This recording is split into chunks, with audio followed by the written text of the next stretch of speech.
दोस्तों नमस्कार। दोस्तों ये एनसीईआरटी सार संग्रह श्रृंखला में आज की वीडियो में प्रस्तुत है सामान्य अध्ययन का अत्यंत ही महत्वपूर्ण खंड आधुनिक भारत का इतिहास। संपूर्ण आधुनिक भारत के इतिहास को हम कुल 5 भागों में कवर करेंगे। आज आप इसका पहला भाग पढ़ेंगे। तो आइए शुरू करते हैं आज का वीडियो एनसीईआरटी सार संग्रह के आधुनिक भारत के इतिहास का भाग 1। सबसे पहले इसमें हम यूरोपीय कंपनियों के आगमन के बारे में जो महत्वपूर्ण प्रश्न बनते हैं उनके बारे में पढ़ेंगे। पहला प्रश्न है, व्यापार के लिए समुद्री मार्ग से भारत आने वाले प्रथम यूरोपीय कौन थे? तो ये थे पुर्तगाली। व्यापार के लिए समुद्री मार्ग से भारत आने वाले प्रथम यूरोपीय पुर्तगाली थे। यूरोप से भारत आने के लिए समुद्री मार्ग की खोज किसके द्वारा की गई थी? तो यूरोप से भारत आने के लिए समुद्री मार्ग की खोज वास्को डी गामा द्वारा की गई थी और ये सबसे पहले 17 मई 1498 को भारत पहुंचा था। अगला प्रश्न है, कालीकट बंदरगाह के तट पर किसने वास्को डी गामा का स्वागत किया था? तो ये था जमोरिन, जो कि वहाँ का स्थानीय शासक था। इसने कालीकट बंदरगाह पर वास्को डी गामा का स्वागत किया था। पुर्तगालियों ने भारत में सर्वप्रथम अपनी व्यापारिक कोठी या फैक्ट्री कहाँ स्थापित की थी? कोच्चि में पुर्तगालियों ने भारत में अपनी सबसे पहली व्यापारिक कोठी स्थापित की थी। पुर्तगाली उपनिवेश का प्रथम वायसराय भारत में कौन नियुक्त हुआ था? फ्रांसिस्को द अल्मीडा 1505 ईस्वी में पुर्तगाली उपनिवेश का प्रथम वायसराय नियुक्त किया गया था। दोस्तों, भारत में तंबाकू की कृषि और प्रिंटिंग प्रेस को आरंभ करने का श्रेय पुर्तगालियों को दिया जाता है और भारत में सबसे पहले प्रिंटिंग प्रेस की स्थापना 1556 ईस्वी में गोवा में की गई थी। अगला प्रश्न है, हिंद महासागर में व्यापार को नियंत्रित करने के लिए शांत नीले जल की नीति ब्लू वाटर पॉलिसी किसने लागू की थी? तो दोस्तों, शांत या नीले जल की नीति यानी ब्लू वाटर पॉलिसी लागू करने वाला फ्रांसिस्को द अल्मीडा था, जो कि भारत में पुर्तगालियों का वायसराय था। इसने हिंद महासागर में व्यापार को नियंत्रित करने के लिए ब्लू वाटर पॉलिसी लागू की थी। विभिन्न देशों के खोजकर्ताओं के नाम देखते हैं। तो ये देखिए, वास्को डी गामा, इसने भारत के लिए यूरोप से भारत के लिए समुद्री मार्ग की खोज की थी। कोलंबस ने अमेरिका की खोज की थी। कैप्टन जेम्स कुक, ऑस्ट्रेलिया की खोज कैप्टन जेम्स कुक द्वारा की गई थी। तस्मान ने तस्मानिया और न्यूजीलैंड की खोज की थी और बार्थोलोम्यू डियाज ने केप ऑफ गुड होप यानी उत्तमासा अंतरीप की खोज की थी। भारत में पुर्तगाली शक्ति का वास्तविक संस्थापक किसे माना जाता है? तो दोस्तों, भारत में पुर्तगाली शक्ति का वास्तविक संस्थापक अल्बुकर्क को माना जाता है। किस वायसराय के काल में गोवा को पुर्तगालियों का औपचारिक मुख्यालय बनाया गया? Nino da Cunha. Nino da Cunha के शासनकाल में गोवा को पुर्तगालियों का औपचारिक मुख्यालय बनाया गया था। दोस्तों, पुर्तगालियों ने हिंद महासागर क्षेत्र में व्यापार पर नियंत्रण स्थापित करने के लिए कार्टेज आर्मेडा काफिला पद्धति यानी कार्टेज आर्मेडा कारवां सिस्टम प्रारंभ किया था। अगला प्रश्न है, पुर्तगालियों के बाद भारत में व्यापार करने आए डच कहाँ के निवासी थे? तो डच हॉलैंड के निवासी थे, जिसको कि वर्तमान में नीदरलैंड कहा जाता है। तो याद रखिएगा, पुर्तगालियों के बाद भारत में आने वाले जो विदेशी व्यापारी थे वो डच थे, वो हॉलैंड के निवासी थे, जिसका कि वर्तमान नाम नीदरलैंड है। आइए देखते हैं भारत में विदेशी कंपनियों का आगमन किस प्रकार से हुआ था, उनका क्रम देख लेते हैं और वर्ष देखते हैं। इसके साथ ही उन्होंने भारत में प्रथम फैक्ट्री या कोठी कहाँ स्थापित की थी उसके बारे में। तो सबसे पहले पुर्तगाली East India Company, Estado da India इसका नाम था। पुर्तगाल जो था ये पुर्तगाल देश की थी। स्थापना 1498 ईस्वी में हुई थी और भारत में प्रथम फैक्ट्री इसकी कोच्चि यानी कोचीन में स्थापित की गई थी। दूसरी जो कंपनी थी वो है अंग्रेजी east India Company, the governor and company of merchant of London trading into the east Indies. ये ब्रिटेन की कंपनी थी जो कि सन 1600 ईस्वी में स्थापित हुई थी और सूरत में ईस्ट इंडिया कंपनी की जो प्रथम फैक्ट्री स्थापित हुई थी। तीसरी कंपनी थी United East India Company of Netherland. Netherland यानी हॉलैंड के निवासी थे ये लोग। डच जो थे 1602 ईस्वी में इस कंपनी की स्थापना हुई थी और इसने पहली फैक्ट्री मसूलीपट्टनम में स्थापित की थी। Danish east India company Denmark द्वारा स्थापित की गई थी सन 1616 ईस्वी में। त्रैंको ब्रार यानी त्रावणकोर में इसकी प्रथम फैक्ट्री स्थापित हुई थी। फ्रांसीसी East India Company des Indes Orientales France द्वारा स्थापित की थी। ये फ्रांस का कंपनी थी।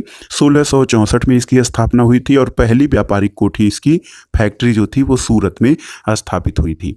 कई बार दोस्तों यूरोपीय व्यापारियों का भारत में आगमन का क्रम पूछता है, तो याद रखिएगा पुर्तगाली, डच, ब्रिटिश, डेनिश, फ्रांसीसी और स्वीडिश।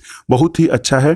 पुड पुड यानी पुर्तगाली, डच, फिर ब्रिटिश को अंग्रेज आप कह लीजिए, फिर डेनिश, फिर फ्रेंच और उसके बाद में सबसे बाद में स्थापित जो कंपनी थी वे स्वीडिश थी। यूरोपीय शक्तियों में भारत में पुर्तगाली कंपनी का सर्वप्रथम 1498 ईस्वी में प्रवेश किया और भारत में सबसे अंत यानी 1961 में भी यही गए थे। तो सबसे पहले पुर्तगाली कंपनी स्थापित हुई थी भारत में 1498 में और सबसे बाद में भारत से 1961 में जो है पुर्तगाली गए थे। अगला प्रश्न है, किस यूरोपीय शक्ति द्वारा भारत से मसालों के निर्यात के स्थान पर कपड़ों के निर्यात को प्राथमिकता दी गई थी? तो डचों द्वारा मसालों के स्थान पर कपड़ों के निर्यात को प्राथमिकता दी गई थी। भारत के साथ व्यापार के लिए सर्वप्रथम संयुक्त पूंजी कंपनी किसने आरंभ की थी? डचों ने। वर्ष 1759 में बेदरा का युद्ध किन दो यूरोपीय शक्तियों के मध्य लड़ा गया था? तो डच और अंग्रेजों के मध्य 1759 में बेदरा का युद्ध लड़ा गया था। लंदन में ब्रिटिश ईस्ट इंडिया कंपनी के गठन के समय भारत का सम्राट कौन था? सम्राट अकबर था जब लंदन में ब्रिटिश ईस्ट इंडिया कंपनी की स्थापना हुई थी। ब्रिटिश सम्राट जेम्स प्रथम का दूत बनकर भारत में व्यापारिक कोठी स्थापित करने के उद्देश्य से जहांगीर के दरबार में आने वाला ब्रिटिश नागरिक कौन था? तो ये था कैप्टन हॉकिंस। ये 1608 ईस्वी में जहांगीर के दरबार में आया था।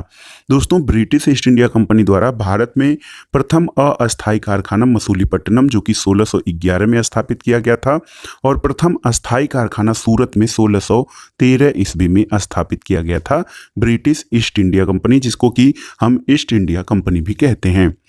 ईस्ट इंडिया कंपनी के किस गवर्नर को औरंगजेब द्वारा भारत से निष्कासित किया गया था? सर जॉन चाइल्ड को। और हैमिल्टन के द्वारा सफल उपचार किए जाने के कारण किस मुगल बादशाह द्वारा ईस्ट इंडिया कंपनी के लिए वर्ष 1717 में महाधिकार पत्र जारी किया गया था? तो फर्रुखसियर के शासनकाल में ईस्ट इंडिया कंपनी के लिए महाधिकार पत्र जारी किया गया था। दोस्तों, 1661 ईस्वी में इंग्लैंड के राजा चार्ल्स द्वितीय का विवाह पुर्तगाली राजकुमारी कैथरीन के साथ हुआ था और इस अवसर पर पुर्तगालियों ने चार्ल्स द्वितीय को दहेज के रूप में बम्बई द्वीप प्रदान किया था।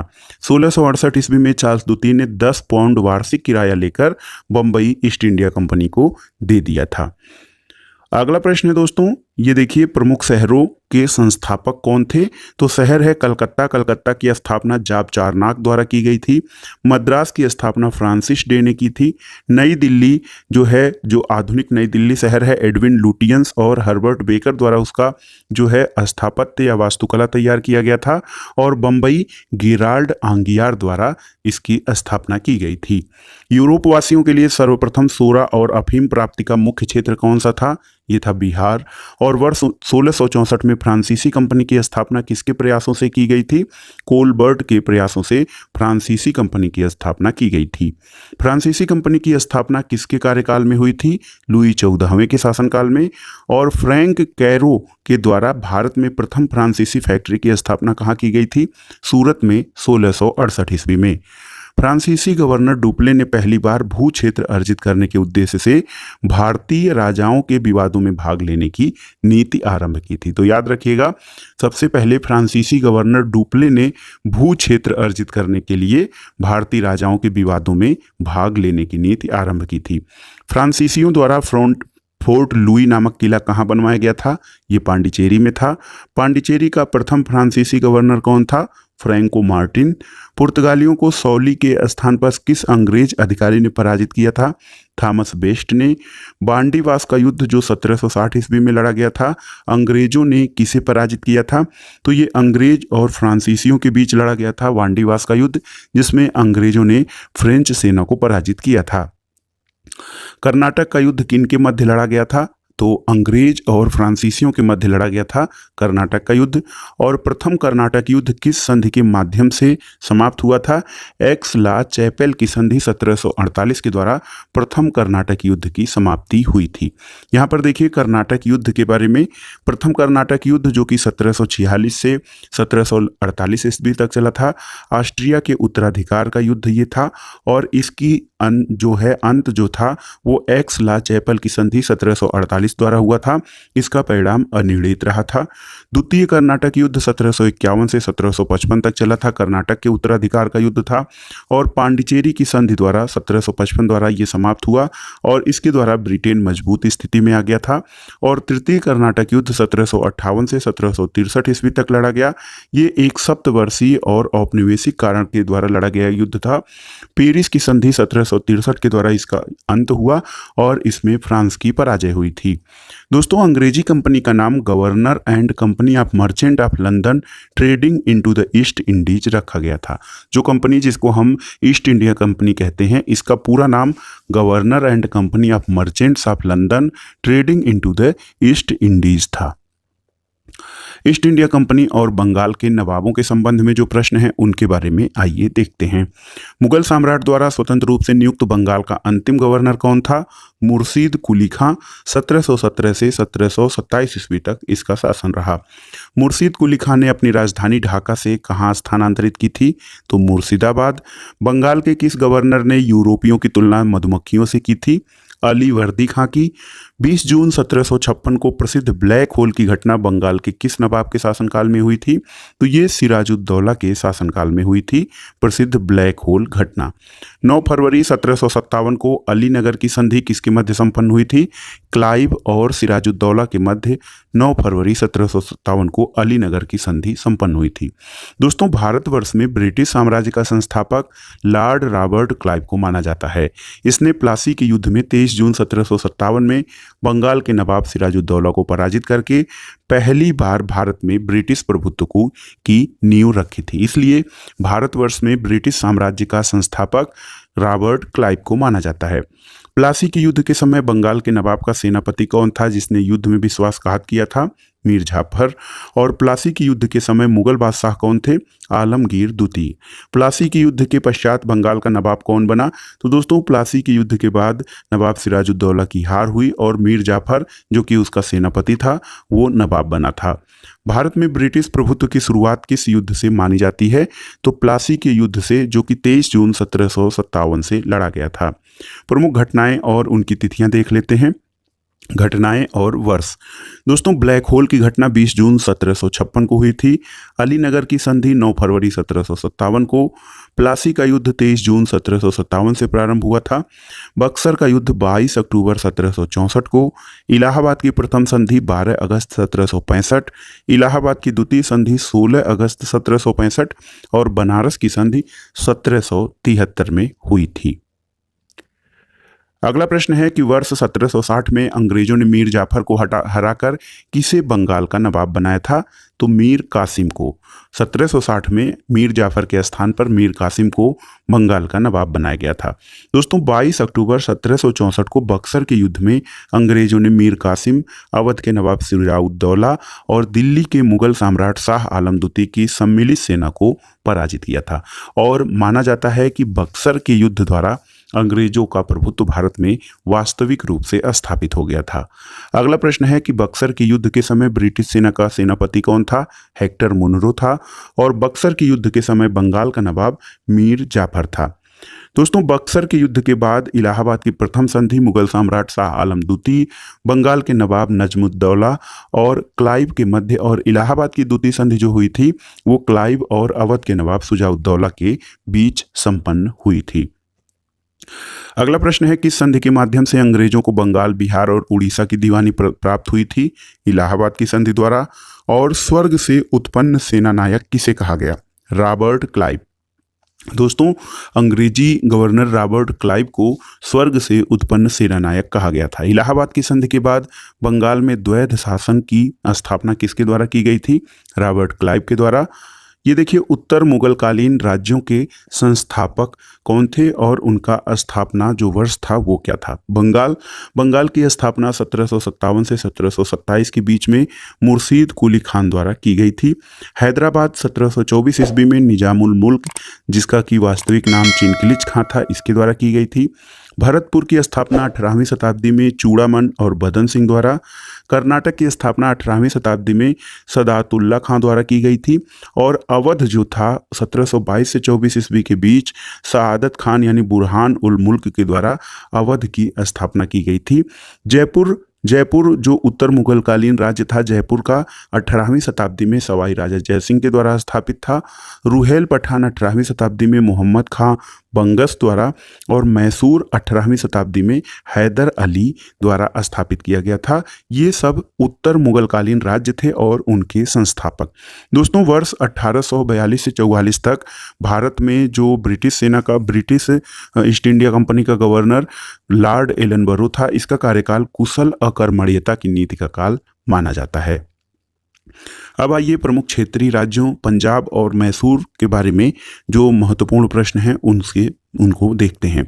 सिख साम्राज्य का संस्थापक किसे माना जाता है? महाराजा रणजीत सिंह को, जिन्होंने कि 1799 ईस्वी में सिख साम्राज्य की स्थापना की थी। महाराजा रणजीत सिंह सुकरचकिया मिसल से संबंधित थे और महाराजा रणजीत सिंह के राज्य की राजधानी लाहौर में स्थित थी।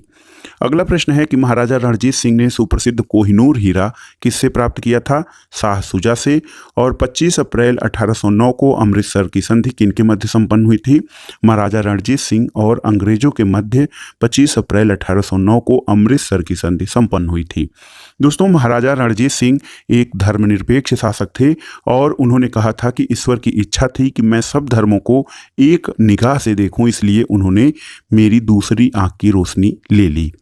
वर्ष 1845 में प्रारंभ हुआ प्रथम आंग्ल सिख युद्ध के दौरान भारत का गवर्नर जनरल कौन था? लॉर्ड हार्डिंग प्रथम आंग्ल सिख युद्ध किस संधि के द्वारा समाप्त हुआ था? लाहौर की संधि 1806 ईस्वी द्वारा। महाराजा रणजीत सिंह का उत्तराधिकारी कौन था? तो खड़ग सिंह जो थे महाराजा रणजीत सिंह के उत्तराधिकारी थे। महत्वपूर्ण संधियों के बारे में देखते हैं। दोस्तों पुरंदर की संधि 1665 ईस्वी में हुई थी। बड़गांव की संधि 1779 में। सालबाई की संधि 1782 में। देवगांव की संधि 1803 में। सुरजी अर्जुन गांव की संधि 1803 ईस्वी में। पूना की संधि 1817 में। लाहौर की संधि 1806 में और अमृतसर की संधि जो थी वो 1809 ईस्वी में संपन्न हुई थी। अगला प्रश्न है द्वितीय आंग्ल सिख युद्ध किस गवर्नर जनरल के कार्यकाल में हुआ था? तो ये लॉर्ड डलहौजी के शासनकाल में हुआ था। 13 जनवरी 1849 को हुए चिलियांवाला युद्ध में अंग्रेजी सेना का नेतृत्व किसके द्वारा किया गया था? लॉर्ड गफ के द्वारा किया गया था। सिख साम्राज्य का अंतिम शासक कौन था? दलीप सिंह थे। और वर्ष 1849 में हुए ब्रिटिश साम्राज्य में सिख साम्राज्य के विलय के बाद भारत का गवर्नर जनरल कौन था? तो ये लॉर्ड डलहौजी था, जब 1849 में ब्रिटिश साम्राज्य में सिख साम्राज्य का विलय हुआ था। अगला प्रश्न है स्वतंत्र राज्य के रूप में मैसूर की स्थापना किसके द्वारा की गई थी? हैदर अली के द्वारा की गई थी मैसूर की स्थापना। अब आइए देखते हैं आंग्ल मैसूर संघर्ष। आंग्ल मैसूर संघर्ष जो था ये 4 आंग्ल मैसूर युद्ध हुए थे। प्रथम आंग्ल मैसूर युद्ध 1767 से 1769 ईस्वी में हुआ था। इसमें मैसूर का शासक हैदर अली था और बंगाल के गवर्नर लॉर्ड वेरेस्लस्ट था। और मद्रास की संधि 1769 द्वारा प्रथम आंग्ल मैसूर युद्ध समाप्त हुआ था और इसमें हैदर अली दक्षिण भारत का प्रथम शासक था जो अंग्रेजों से पराजित नहीं हुआ था। द्वितीय आंग्ल मैसूर युद्ध 1780 से 1784 के मध्य हुआ था। हैदर अली के शासनकाल में वारेन हेस्टिंग्स बंगाल का गवर्नर था और इस समय 1784 में मंगलौर की संधि हुई थी। और द्वितीय आंग्ल मैसूर युद्ध के समय हैदर अली की मृत्यु के बाद टीपू सुल्तान के नेतृत्व में युद्ध हुआ था। तृतीय आंग्ल मैसूर युद्ध जो कि 1790 से 1792 के बीच में लड़ा गया था, इस समय मैसूर का शासक टीपू सुल्तान था। लॉर्ड कॉर्नवालिस बंगाल का गवर्नर था और श्रीरंगपट्टनम की संधि 1792 ईस्वी के द्वारा इसमें टीपू सुल्तान की स्थिति कमजोर हो गई थी। चतुर्थ आंग्ल मैसूर युद्ध 1799 ईस्वी में टीपू सुल्तान के शासनकाल में लड़ा गया था। अंग्रेजी सेना का जो बंगाल का गवर्नर था लॉर्ड वेलेजली था। मैसूर सहायक संधि के द्वारा इस युद्ध में टीपू टीपू सुल्तान की मृत्यु हुई, मैसूर में पुनः वाडियार वंश की स्थापना हुई थी और अंग्रेजों ने वाडियार वंश के शासक से सहायक संधि की थी। दोस्तों, सिख साम्राज्य के महाराजा रणजीत सिंह की तुलना फ्रांसीसी यात्री विक्टर जाकमा ने नेपोलियन से की थी। तो याद रखिएगा, महाराजा रणजीत सिंह की तुलना फ्रांसीसी यात्री विक्टर जाकमा ने नेपोलियन से की थी। अगला प्रश्न है ब्रिटिश राजनीतिक और प्रशासनिक नीतियों से संबंधित जो प्रश्न हैं उनको आइए देखते हैं। अंग्रेजों का भारत पर वास्तविक राजनीतिक नियंत्रण कब स्थापित हुआ? इलाहाबाद की संधि 1765 द्वारा। बंगाल में द्वैध शासन किसके द्वारा लागू किया गया? लॉर्ड क्लाइव के द्वारा। 1772 में किस गवर्नर ने द्वैध शासन को समाप्त कर दिया था? वारेन हेस्टिंग्स ने। और भारत में न्यायिक सेवा का जन्मदाता वारेन हेस्टिंग्स को माना जाता है। दोस्तों, वारेन हेस्टिंग्स के समय में रेगुलेटिंग एक्ट 1773 के अंतर्गत 1774 में कलकत्ता में एक सुप्रीम कोर्ट की स्थापना की गई थी। इसके प्रथम मुख्य न्यायाधीश सर एलिजा इम्पे थे। तो याद रखिएगा, रेगुलेटिंग एक्ट 1773 के अंतर्गत वर्ष 1774 में कलकत्ता में सुप्रीम कोर्ट की स्थापना की गई थी। इसके प्रथम मुख्य न्यायाधीश सर एलिजा इम्पे थे और यह जो इस समय गवर्नर जनरल था वारेन हेस्टिंग्स था। भारत में पुलिस सेवा और सिविल सेवा का जन्मदाता किसे माना जाता है? लॉर्ड कॉर्नवालिस को। वर्ष 1863 में प्रथम भारतीय ICS अधिकारी बनने का गौरव किसे प्राप्त है? सत्येंद्र नाथ टैगोर को। ब्रिटिश भारत में लोक सेवा संबंधी आयोग जो थे उनके बारे में आइए देखते हैं। एचिंसन आयोग 1886 में लॉर्ड डफरिन गवर्नर जनरल था उस समय। इस्लिंगटन आयोग 1912 में लॉर्ड हार्डिंग द्वितीय के शासनकाल में बना था और ली आयोग 1923 में लॉर्ड रीडिंग के शासनकाल में स्थापित हुआ था। अगला प्रश्न है भारत सरकार अधिनियम 1935 के अंतर्गत संघीय लोक सेवा आयोग के गठन का प्रावधान किस आयोग के सुझाव पर किया गया था? तो ये था ली आयोग। इसके सुझाव पर संघीय लोक सेवा आयोग का गठन किया गया था। भूमि सुधार के उद्देश्य से भारत में अस्थायी बंदोबस्त प्रणाली किसके द्वारा लागू की गई थी? लॉर्ड कॉर्नवालिस के द्वारा। भारत में साम्राज्य विस्तार के उद्देश्य से सहायक संधि प्रणाली की शुरुआत किसने की थी? लॉर्ड वेलेस्ली ने। सहायक संधि स्वीकार करने वाला प्रथम राज्य कौन सा था? यह था हैदराबाद। 1798 ईस्वी में इसने सहायक संधि स्वीकार की थी। व्यापगत का सिद्धांत या राज्य हड़प नीति डॉक्ट्रिन ऑफ लैप्स को किसके द्वारा लागू किया गया था? तो दोस्तों, राज्य हड़प नीति या doctrine of lapse Lord Dalhousie द्वारा प्रारंभ किया गया था। अगला है कि राज्य हड़प नीति में कहा गया कि ऐसे राज्य जिनका निर्माण अंग्रेजों के सहयोग से हुआ है उन्हें राज्य के उत्तराधिकारी के लिए गोद लेने का अधिकार प्राप्त नहीं होगा। और किस रिपोर्ट के आधार पर डलहौजी ने अवध का अधिग्रहण किया था? आउटरम रिपोर्ट के आधार पर। यहाँ पर देखिए दोस्तों, व्यापगत सिद्धांत या राज्य हड़प नीति के अंतर्गत अभिगृहित किए गए जो राज्य थे और उनका वर्ष। तो सबसे पहले सतारा को वर्ष 1848 में, जैतपुर को 1849 में, संभलपुर को 1849 में, बघाट 1850 में, उदयपुर 1852, झांसी 1853, नागपुर 1854 और अवध को 1856 के में व्यापगत सिद्धांत के अंतर्गत ब्रिटिश शासन के अंतर्गत इसको अभिगृहित कर लिया गया था। चतुराईपूर्ण निष्क्रियता या मास्टरली इनएक्टिविटी की नीति किससे संबंधित है?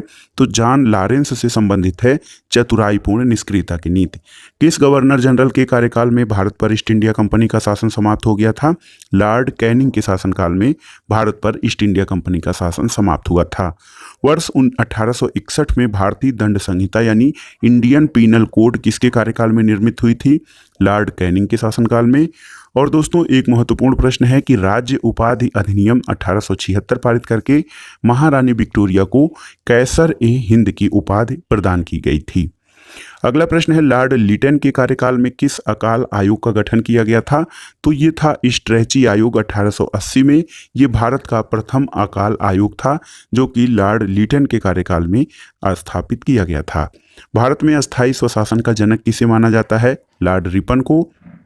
यहाँ पर देखिए, ब्रिटिश काल में विभिन्न क्षेत्रों पर अधिकार, तो नेपाल को ब्रिटिश जो है नेपाल का 1816 में लॉर्ड हेस्टिंग्स के शासनकाल में जो है नेपाल पर अधिकार किया गया। सिंध पर 1843 में लॉर्ड एरनबेलो के शासनकाल में, और भूटान पर 1865 में लॉर्ड लॉरेंस के शासनकाल में, तथा बर्मा पर 1885 में लॉर्ड डफरिन के शासनकाल में अधिकार किया गया था।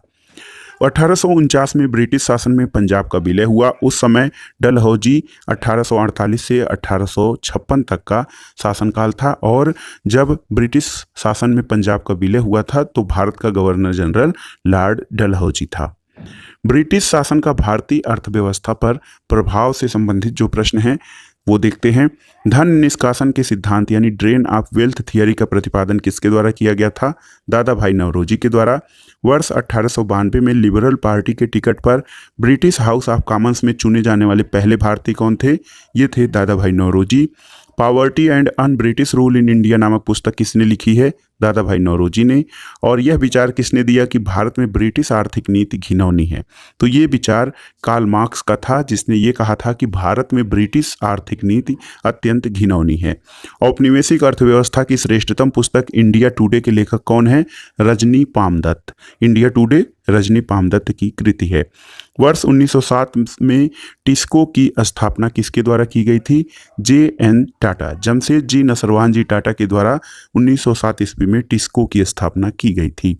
अगला प्रश्न है, कुटीर उद्योगों के विकास के लिए ऑल इंडिया स्पिनर्स एसोसिएशन की स्थापना किसने की थी? महात्मा गांधी ने। वर्ष 1854 में बॉम्बे स्पिनिंग और वीविंग कंपनी को सूती वस्त्र की फैक्ट्री किसके द्वारा स्थापित की गई थी? कावस जी डाबर के द्वारा 1854 में Bombay spinning and weaving company सूती वस्त्र की फैक्ट्री थी, ये स्थापित की गई थी। वर्ष 1855 में भारत का प्रथम जूट मिल कहाँ स्थापित किया गया था? श्रीरामपुर, पश्चिम बंगाल में। और भारत का प्रथम चाय बागान कब स्थापित किया गया था? 1833 ईस्वी में। दोस्तों, डाकू राज्य 1765 से 1772 के काल को किसने अंग्रेजी शासन के काल को डाकू राज्य कहा है? तो प्रसिद्ध इतिहासकार K.M. पडिक्कर ने 1765 से 1772 के कार्यकाल को डाकू राज्य कहा है। यहाँ पर आइए देखते हैं प्रमुख कृषि पद्धतियाँ। तिनकठिया प्रथा। दोस्तों, तिनकठिया प्रथा का नाम आता है, इसकी विशेषता क्या थी? तो इस प्रथा के अंतर्गत चंपारण बिहार के किसानों को अपने अंग्रेज बागान मालिकों के अनुबंध पर अपनी भूमि के 3/20 भाग पर नील की खेती करना अनिवार्य होता था। इसे तिनकठिया पद्धति कहा जाता है। ददनी प्रथा। तो इस प्रथा के अंतर्गत ब्रिटिश व्यापारी भारतीय उत्पादकों, कारीगरों, शिल्पियों आदि से निर्मित माल प्राप्त करने के लिए अग्रिम अथवा पेशगी के रूप में धन देते थे, जिसको ददनी प्रथा कहा जाता है। अब आइए देखते हैं ब्रिटिश कालीन भू राजस्व व्यवस्था। तो दोस्तों, ब्रिटिश काल में 3 प्रकार की भू राजस्व व्यवस्था प्रचलित थी। अस्थाई बंदोबस्त या जमींदारी बंदोबस्त, दूसरा रैयतवाड़ी और तीसरा महलवाड़ी। दोस्तों, अस्थाई बंदोबस्त प्रणाली लॉर्ड कॉर्नवालिस के शासनकाल में 1793 ईस्वी में प्रारंभ की गई थी, जो बंगाल, बिहार, उड़ीसा, उत्तर प्रदेश, बनारस, उत्तरी कर्नाटक में प्रारंभ की गई थी और इसमें समस्त ब्रिटिश भारत का 19% भाग आच्छादित था। रैयतवाड़ी व्यवस्था टॉमस मुनरो, जो कि 1720 में प्रारंभ की गई थी, बम्बई, मद्रास और असम में समस्त ब्रिटिश भारत का 51% हिस्सा रैयतवाड़ी व्यवस्था के अंतर्गत शामिल था। इसके अलावा महालवाड़ी व्यवस्था हॉल्ट मैकेंजी के द्वारा 1822 में शुरू की गई थी। उत्तर प्रदेश, मध्य प्रदेश और पंजाब का हिस्सा इसमें शामिल था, जिसके अंतर्गत समस्त ब्रिटिश भारत का 30% भाग शामिल होता था। दोस्तों, अस्थाई बंदोबस्त व्यवस्था जो थी, इसमें भूमि अधिग्रहण सदैव के लिए जमींदार को दे दिया जाता था और ब्रिटिश सरकार को राजस्व देने की जिम्मेदारी जमींदार की थी। तो अस्थाई बंदोबस्त में जो है ब्रिटिश सरकार को राजस्व देने की जिम्मेदारी जमींदार की होती थी, जबकि ये जो रैयतवाड़ी व्यवस्था थी, इसमें ब्रिटिश सरकार को राजस्व देने की जिम्मेदारी रैयत यानी किसानों को होती थी और कर की दर रैयतवाड़ी व्यवस्था में 33% से लेकर 55% तक थी। इसके अलावा जो महालवाड़ी व्यवस्था थी, इसमें भूमि पर गांव का अधिकार होता था और ब्रिटिश सरकार को राजस्व देने की जिम्मेदारी समस्त गांव के मुखियाओं की होती थी और यहां पर कर की दर लगभग 60% तक थी। इन भू राजस्व व्यवस्थाओं का क्या प्रभाव पड़ा था? तो दोस्तों, पारंपरिक अर्थव्यवस्था का विघटन हो गया था, कृषकों में दरिद्रता आ गई थी, कृषि में ठहराव और अवनति आई, पुराने जमींदारों का उन्मूलन और नए जमींदारों का उदय हुआ तथा कृषि का वाणिज्यीकरण प्रारंभ हो गया था। अगला प्रश्न है, वह कौन सी भू राजस्व व्यवस्था थी जो सर्वाधिक ब्रिटिश क्षेत्रों पर लागू की गई? ये रैयतवाड़ी थी। अस्थाई बंदोबस्त या परमानेंट सेटलमेंट का सिद्धांत किससे संबंधित है? भू राजस्व के निर्धारण से। दोस्तों, भारत में रेलवे का जनक कौन था? तो लॉर्ड डलहौजी को भारत में रेलवे का जनक माना जाता है। लॉर्ड डलहौजी के प्रयत्नों के कारण महाराष्ट्र में सन 1853 में बंबई से थाणे तक प्रथम ट्रेन चलाई गई थी। अगला है दोस्तों, गवर्नर जनरल वारेन हेस्टिंग्स ने इजारेदारी प्रथा फार्मिंग सिस्टम का प्रारंभ भू राजस्व की वसूली के लिए किया था। तो इजारेदारी प्रथा गवर्नर जनरल वारेन हेस्टिंग्स ने प्रारंभ किया था। अब आइए देखते हैं 1857 की क्रांति, जो भारत का प्रथम स्वतंत्रता संग्राम कहा जाता है, उससे संबंधित प्रमुख प्रश्न। 1857 की क्रांति सर्वप्रथम कहाँ से प्रारंभ हुई? तो मेरठ से 10 मई 1857 को प्रारंभ हुई थी 1857 की क्रांति। मेरठ को क्रांति नगरी भी कहा जाता है। 34वीं रेजिमेंट के सिपाही मंगल पांडे ने किस स्थान पर विद्रोह किया था? बैरकपुर, पश्चिम बंगाल में। 1857 के स्वाधीनता संग्राम के प्रतीक क्या थे? तो कमल और रोटी 1857 के स्वाधीनता संग्राम के प्रतीक रहे थे। वर्ष 1857 के विद्रोह का तात्कालिक कारण क्या था? एनफील्ड राइफल में चर्बी वाले कारतूसों का प्रयोग 1857 की क्रांति का तात्कालिक कारण था। दोस्तों, इसके अलावा जो देखा जाए, अंग्रेजों की शोषणकारी आर्थिक, राजनीतिक, धार्मिक और प्रशासनिक नीतियों के प्रभाव ने 1857 के विद्रोह को जन्म दिया था। 1857 के विद्रोह के समय भारत का गवर्नर जनरल कौन था? Lord Canning. 1857 के विद्रोह के समय ब्रिटिश प्रधानमंत्री कौन था? पामर्स्टन। याद रखिएगा, 1857 के विद्रोह के समय ब्रिटिश प्रधानमंत्री पामर्स्टन थे। और 1857 ईस्वी के स्वतंत्रता संग्राम से संबंधित पहली घटना कौन थी? तो सैनिकों का दिल्ली के लाल किलों पर पहुंचना, ये इस प्रथम स्वतंत्रता संग्राम की पहली घटना थी। 1857 के विद्रोह में भाग लेने वाले सर्वाधिक सैनिक किस राज्य से थे? तो अवध क्षेत्र से थे सर्वाधिक सैनिक। अगला प्रश्न, 1857 में किसने इलाहाबाद को आपातकालीन मुख्यालय बनाया था? लॉर्ड कैनिंग ने। और केंद्रीय संगठन की कमी और सुनियोजित रणनीति के अभाव में 1857 का विद्रोह जो था, ये असफल हो गया था। इसमें किसी केंद्रीय संगठन की कमी थी और कोई सुनियोजित रणनीति नहीं थी। अगला प्रश्न है कि लखनऊ में 1857 की क्रांति का नेतृत्व किस महिला ने किया था? बेगम हजरत महल ने। 1857 के स्वाधीनता संघर्ष में प्रथम प्रमुख भूमिका निभाने वाली रानी लक्ष्मीबाई का जन्म कहाँ हुआ था? तो रानी लक्ष्मीबाई, जिनके बचपन का नाम मनु था, इनका जन्म वाराणसी में हुआ था। रानी लक्ष्मीबाई को अंतिम युद्ध में किसने पराजित किया था? कैप्टन ह्यूरोज ने। और असम में 1857 की क्रांति का नेता कौन था? दीवान मनीराम दत्त। फैजाबाद से विद्रोह कर रहे किस क्रांतिकारी को पकड़ने के लिए अंग्रेजों ने 50,000 रुपए का इनाम रखा था? मौलवी अहमदुल्ला। मौलवी अहमदुल्ला को पकड़ने के लिए अंग्रेजों ने 50,000 रुपए का इनाम रखा था। कानपुर से विद्रोह का नेतृत्व कर रहे नाना साहब ने किसे अपना सेनापति नियुक्त किया था? तात्या टोपे। दोस्तों, तात्या टोपे का वास्तविक नाम रामचंद्र पांडुरंग था। 1857 के विद्रोह के दौरान मुगल बादशाह बहादुर शाह जफर ने किसे अपना सेनापति नियुक्त किया था? बख्त खां को। बख्त खां को बहादुर शाह जफर ने अपना सेनापति नियुक्त किया था। यहाँ पर देखिए, एक चार्ट के माध्यम से 1857 के विद्रोह के प्रमुख केंद्र और प्रमुख विद्रोही नेता के बारे में जानते हैं। दिल्ली में विद्रोही नेता बहादुर शाह द्वितीय था और सैन्य नेतृत्व बख्त खां के द्वारा किया गया था। विद्रोह की तिथि 11 मई 1857 थी और इसका दमनकर्ता निकलसन और हडसन थे। लखनऊ में बेगम हजरत महल और बिरजिस कादिर ने विद्रोही नेता के रूप में जो है 1857 की क्रांति में भाग लिया। 4 जून 1857 को विद्रोह की तिथि थी और कालिन कांपबेल जो है दमनकर्ता सेनापति था। झांसी में रानी लक्ष्मीबाई विद्रोही नेता और ग्वालियर में तात्या टोपे थे। 4 जून 1857 को यहाँ विद्रोह प्रारंभ हुआ था। जनरल ह्यूरोज ने इस विद्रोह का दमन किया था। कानपुर में नाना साहब तात्या टोपे थे। 5 जून 1857 को विद्रोह प्रारंभ हुआ। कॉलिन कैंपबेल ने कानपुर के विद्रोह का दमन किया था। इलाहाबाद में लियाकत अली विद्रोह के नेता थे। 6 जून 1857 को यहाँ पे विद्रोह प्रारंभ हुआ और कर्नल नील ने दमन किया था। फैजाबाद में विद्रोही नेता मौलवी अहमदुल्ला थे। जून 1857 में फैजाबाद में जो है विद्रोह प्रारंभ हुआ था और कर्नल नील ने यहाँ पर इस विद्रोह का दमन किया था। जगदीशपुर जो बिहार में है, कुंवर सिंह और अमर सिंह विद्रोही नेता थे। 12 जून 1857 को वहाँ पर विद्रोह प्रारंभ हुआ था। विलियम टेलर और विंसेंट आयर ने विद्रोह का दमन किया था। बरेली में खान बहादुर खान ने जून 1857 में विद्रोह किया। विंसेंट आयर ने बरेली में विद्रोह का दमन किया था। और फतेहपुर में अजीमुल्ला ने 1857 ईस्वी में विद्रोह किया था। जनरल रेनार्ड इसने फतेहपुर में 1857 के विद्रोह का अंत किया था। दोस्तों 1857 का जो विद्रोह था उस समय मुगल शासक बहादुर शाह जफर थे और इन्हें इस विद्रोह का अखिल भारतीय नेता माना गया था। 1857 के विद्रोह के दमन के बाद भारत शासन अधिनियम 1858 पारित किया गया था और इसके माध्यम से भारत का शासन ईस्ट इंडिया कंपनी के हाथों से निकलकर ब्रिटिश क्राउन के हाथों में चला गया था।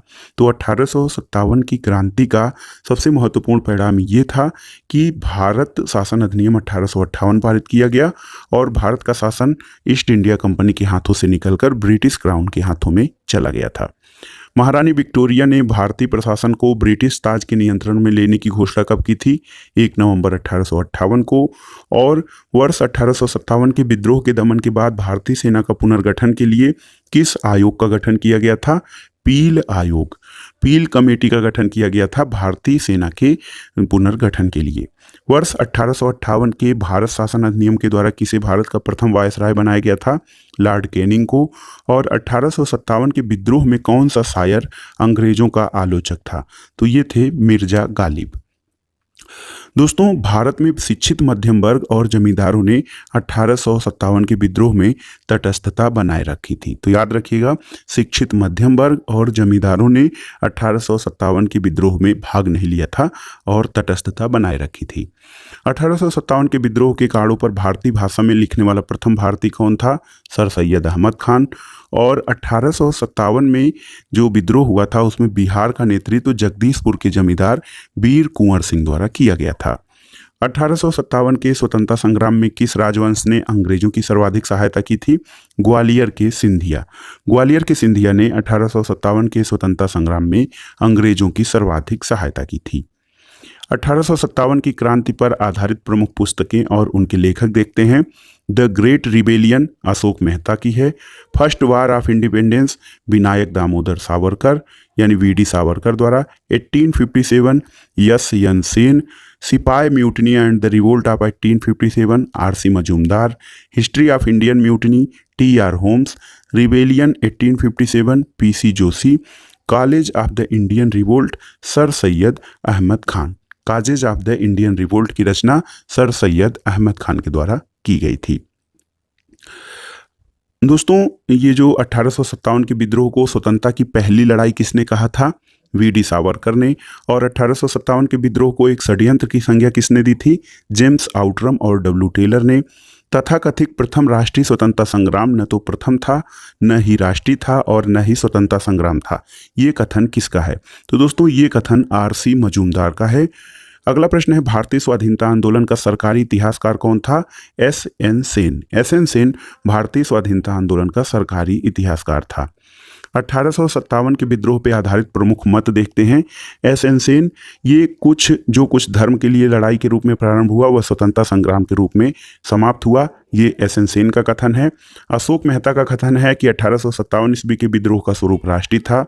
वीडी सावरकर ने कहा कि 1857 का विद्रोह एक सुनिश्चित राष्ट्रीय स्वतंत्रता संग्राम था।